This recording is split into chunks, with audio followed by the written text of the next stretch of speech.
안녕하십니까? 저는 지도자는 우리 그 지도자를 따르는 그룹에서 우리 그룹이 어디로 나가는 것입니까? 라고 물을 때 대답할 수 있어야 된다라고 생각합니다. 오늘 안실학교 순서를 통해서 제가 말씀드리고 싶은 것은 제가 우리 교회를 바라보며 생각하는 이상입니다.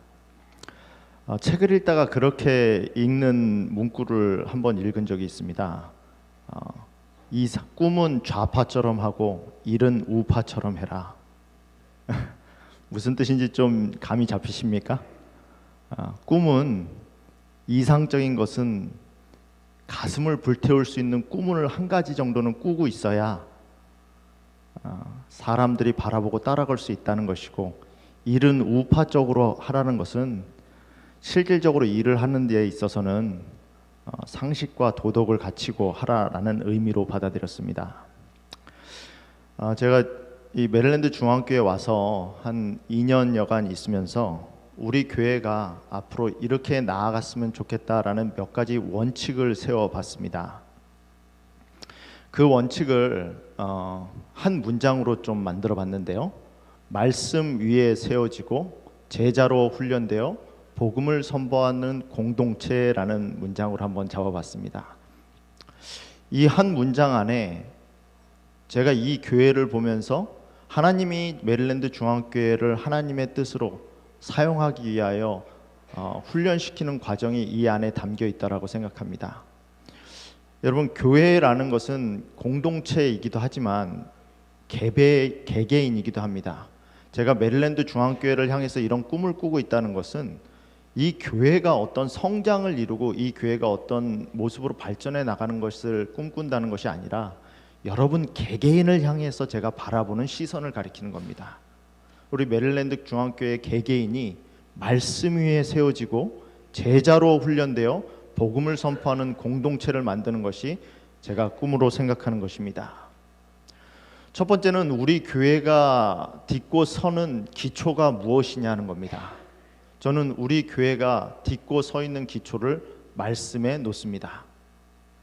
모든 사람이 딛고 서도 무너질지 않는 기초, 어떤 상황 가운데 어떤 여건에서도 절대 흔들리지 않는 기초 공사를 튼튼히 해야지 얼마나 높이 건물을 세울 수 있을지가 결정됩니다.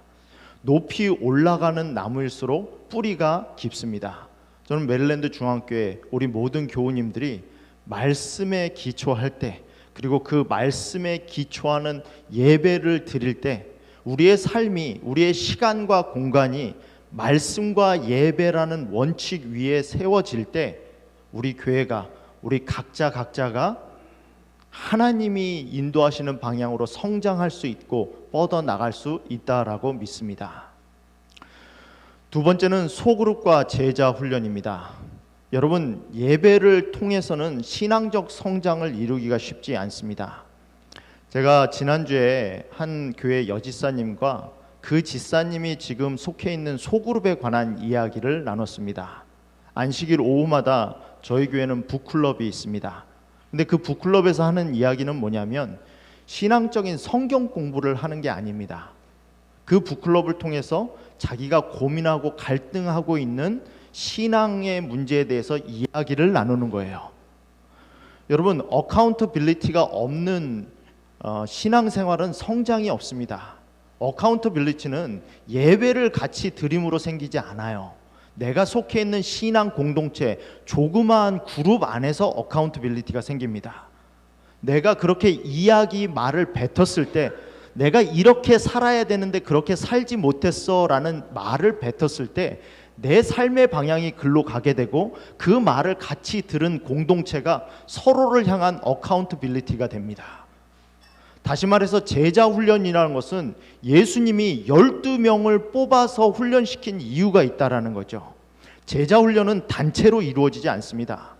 여러분, 교회에 와서 내가 신앙 성장을 이루기 원한다면 여러분이 소그룹에 속하셔야 돼요. 그게 어떤 소그룹이든 간에 내 신앙생활을 같이 영위할 수 있는 사람, 나랑 함께 기도할 수 있는 사람, 나랑 함께 신앙을 가지고 울고 웃을 수 있는 사람, 내 신앙 문제를 가지고 함께 눈물을 흘릴 수 있는 사람, 그런 공동체 안에 소속이 될 때 성장이 있습니다.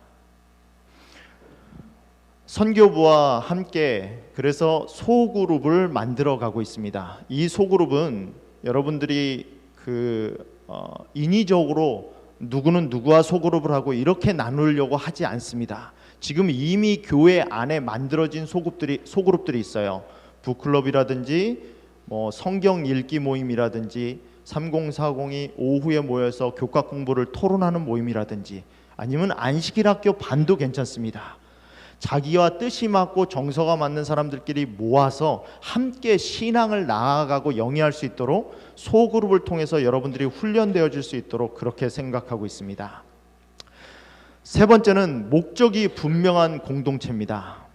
여러분, 이 지상에 하나님께서 예수님께서 세우신 유일한 기관은 교회입니다. 예수님이 이 지상에 교회를 세우실 때는 분명한 목적을 가지고 있었습니다. 교회가 그 목적을 바라보지 못하고 그 목적을 상실할 때 그 교회는 사라지게 되어 있습니다. 교회는 친목 동호회가 아닙니다. 교회는 그것을 통해서 취미 생활을 영위하는 단체가 아닙니다. 교회는 사회생활을 하는 단체가 아니에요. 예수님께서 이 지상에 교회를 세우실 때는 한 가지 사명으로 불렀습니다. 그것이 바로 복음 선포입니다. 여러분, 이 복음 선포라는 사명은 이게 동전의 양면이에요. 복음 선포를 하면 그것이 복음을 전하는 것도 되지만 또 다른 면은 내 삶에 있어서 내가 복음에 맞는 생활을 하게 된다는 겁니다.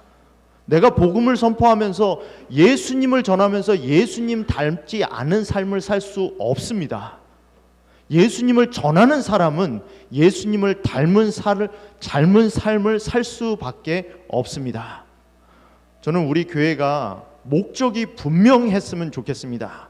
무슨 사업을 하든지 무슨 계획을 세우든지 어떤 일에 참여하든지 간에 우리 교회에서 세우는, 우리 교회에서 펀드를 대는, 우리 교회에서 계획하는 모든 일들은 목적이 분명해야 됩니다. 그 목적은 복음 선포입니다. 이 세 가지 목적을 가지고 교회에서 여러 가지 일을 진행하고 있습니다.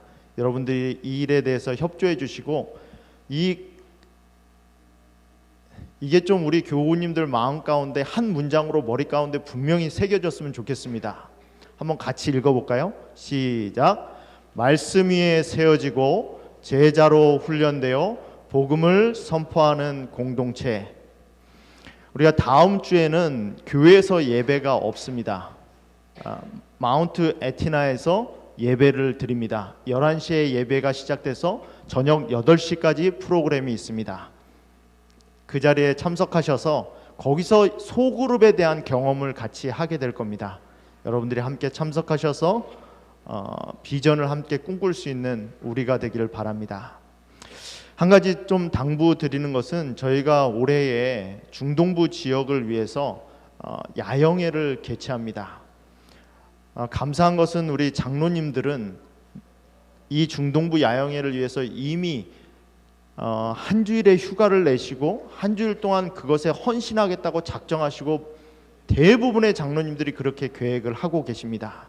근데 한 가지 좀 아쉬운 점은 우리 젊은 세대 가정에서는 파티시페이션이 그렇게 많지 않아서 좀 아쉬운 마음이 있습니다. 여러분, 일주일 내내 시간을 내지 않으셔도 됩니다. 주말에만 시간을 내셔도 되고 주말을 끼고 월요일이나 금요일 하루 정도 휴가를 내서 참여하셔도 괜찮습니다. 근데 시작하는 주와 끝나는 주에는 더 많은 일손이 필요합니다.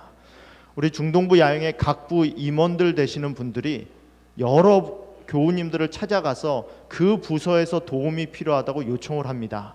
그럼 우리 조금 스케줄이 어렵더라도 스케줄을 조정해서 우리 교회가 함께하는 이 일에 동참할 수 있는 여러분이 되었으면 좋겠습니다.